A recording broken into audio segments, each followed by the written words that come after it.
Kasarani. Kibaki did no stadium. Uhuru did no stadium of international standard where we can play matches. It's only Ruto who has done Talanta and now doing Buhungu. So, hospitali. Hii hospitali ilianzishwa na county government. Si ndio? Na Oparanya. Tumeweka pesa hapo and the KDF is going to complete it this year. Ndiye ikuwe another level 6. Imagine the whole of this region from Migori covering Kisii, Nyamira, paka I don't know, is it Bungoma mwisho huku ama ni Kakamega? Ni Bungoma. We have not had any level 6 since Kenya got independent. Right now we are going to have 3. Kisumu, Jomo Kenyatta, Jaramogi, Kakamega, and Bungoma. And you know what? Kakamega has got a huge allocation for infrastructure. Bungoma is also getting money from African Development Bank in billions. 2 hospitals here. Sasa zingine nashangaa nyinyi. Kwa nini mnachukia hii serikali na inaendelea na inafanya kazi mzuri? Ama mjachukia hii serikali? Mko sawa?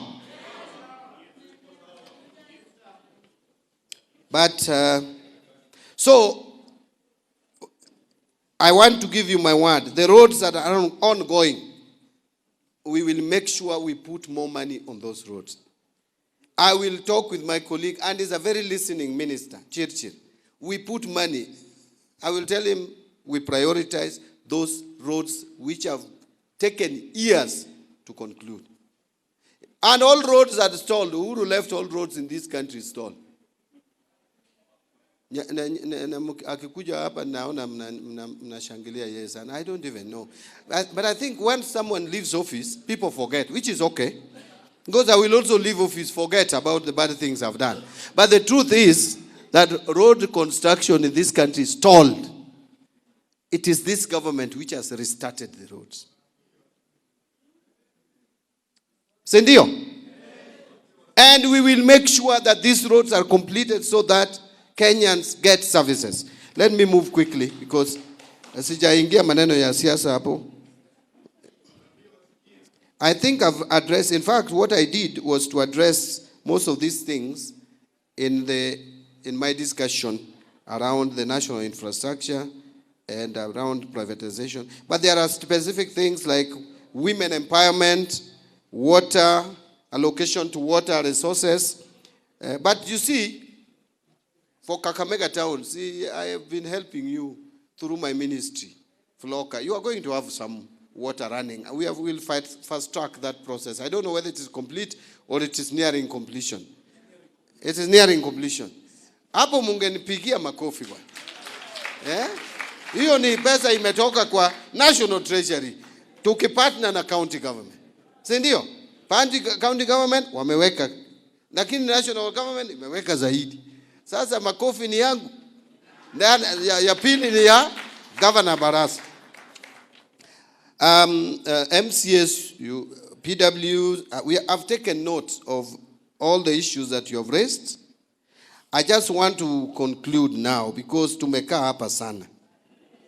Sindio? Prioritizing health sector, correct. I agree. Cancer, imagine the whole of this region. The whole of this region, if you want to be treated, so you go to Moi Teaching and Referral or Nairobi. It's unfair. So, Wacha, and I took notes. I was writing as you people were speaking. And I have also asked my team here to give me in writing some of the issues they raised. Let me now conclude. I'm being reminded about controller of budget issue. We will talk to her. But a controller of budget, sometimes I'm reluctant to comment because it's an independent office. It's an independent office, but I agree with you. Sometimes even me, I get very frustrated. But I don't want to appear like I'm attacking another public officer in public. There are things that we sort out in-house, because otherwise that would be a dysfunctional government. Let me raise issues that you have raised with me, with her. She's my professional colleague, we are friends. Actually, we have interacted a lot, although sometimes I also get frustrated. But again, we should also not make control of budget like how do I put it? Like be taking instructions from us. Because again, we compromise on independence and just like Auditor General. So we must give them space, independence, but at the same time, we must ask them, please make sure you don't frustrate government functions. See, that is what we are saying. Now, wacha nimalize.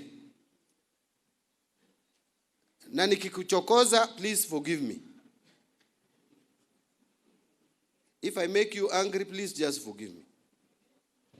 You know, mimi ni member wa ODM.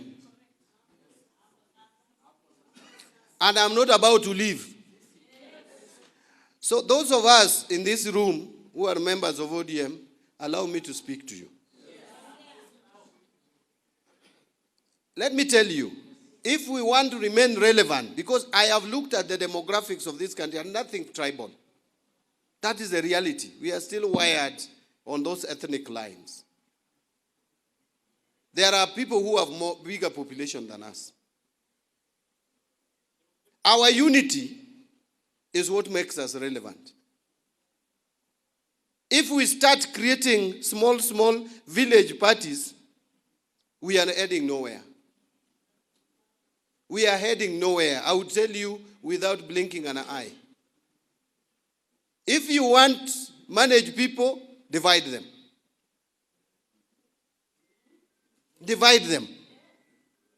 Hii chama cha ODM, if I were you, people from Nyanza, Western, tungeshikilia. It doesn't matter who is at the top.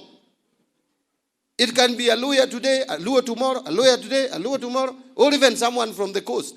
Because these are the regions which support the party, largely.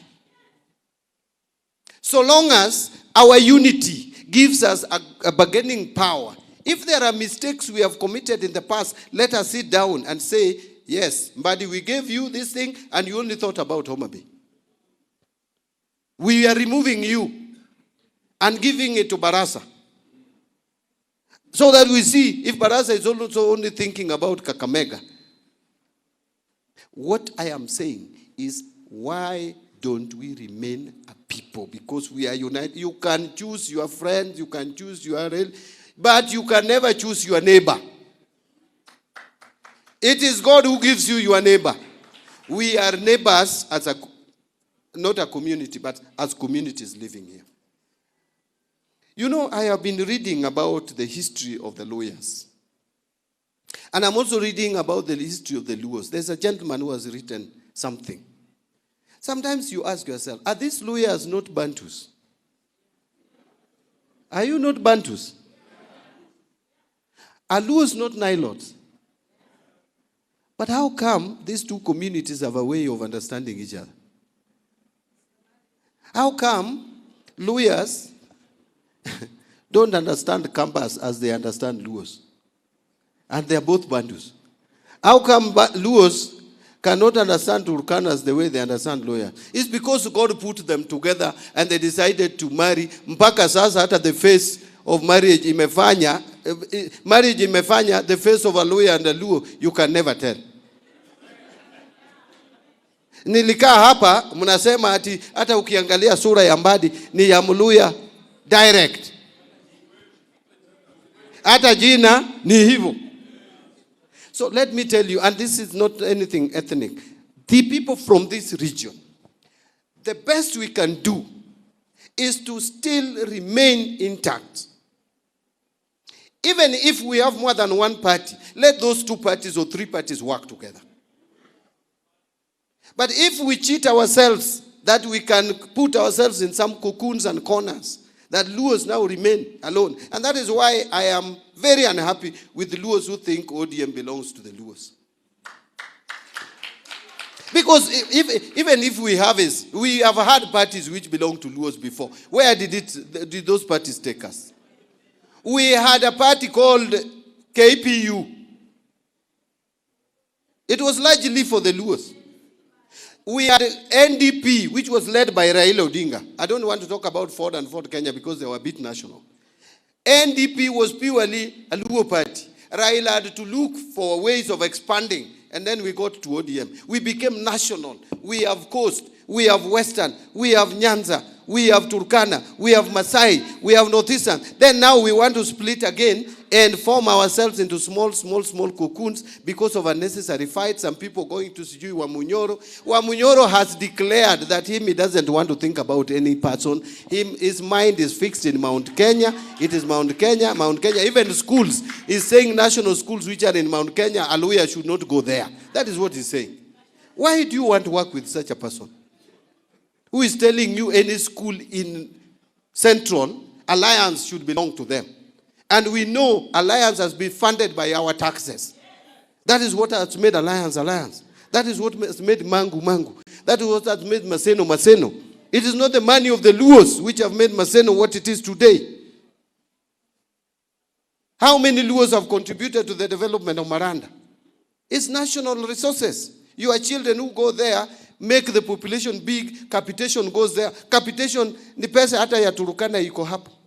Then you wake up and a person who should be intelligent enough, who calls himself a national leader, and then you are telling Kenyans the schools in this region should only belong to people in that region.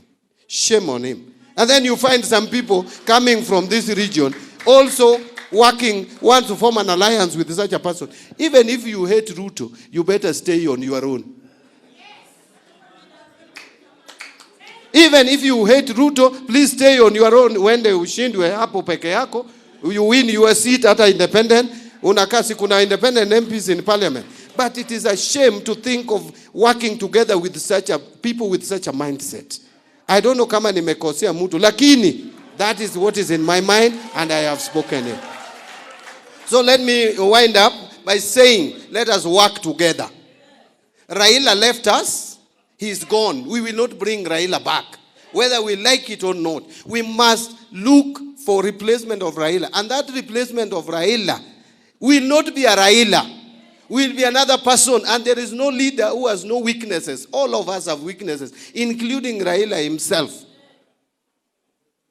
We must get a person, and that person should not announce himself. There is no time Raila announced himself that I'm now the leader.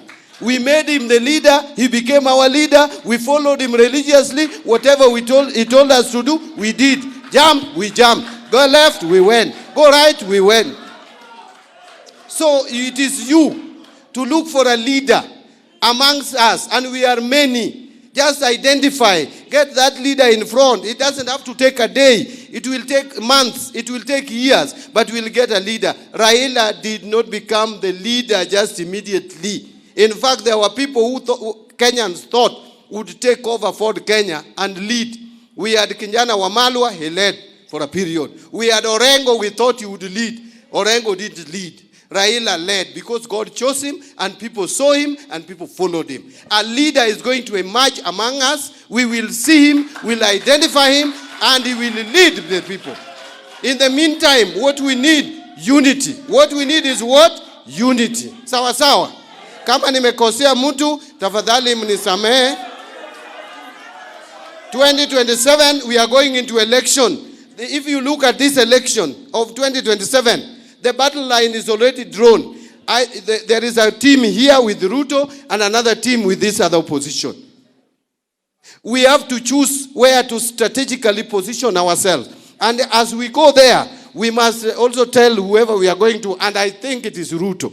We must tell him, as you leave, a person from this region must succeed you in 2032. We will give you that person when the time comes, but you must make sure that you help that person ascend to power. That is what we need to do.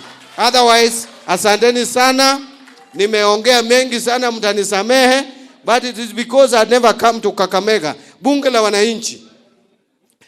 Don't just ask me if you want. No, tell me we are going to invite you to come. Nyinyi mnakaa hapo, mnaongea maneno ya siasa vizuri, you give our people direction, na hata economic empowerment hakuna. Hata bank account hamna. Inatakana, my friend, chairman. Are you the president or you are the speaker? You are the president. Invite me. Pesa kidogo niko naye, nilete, I give you empowerment, you run an outfit that makes sense. Ama namna gani? So utani invite Kakamega, nimechukua namba ya huyu, I'm going to talk to you, I come. Na wamama pia. Sawa sawa. Otherwise, asanteni sana, Mungu awabariki.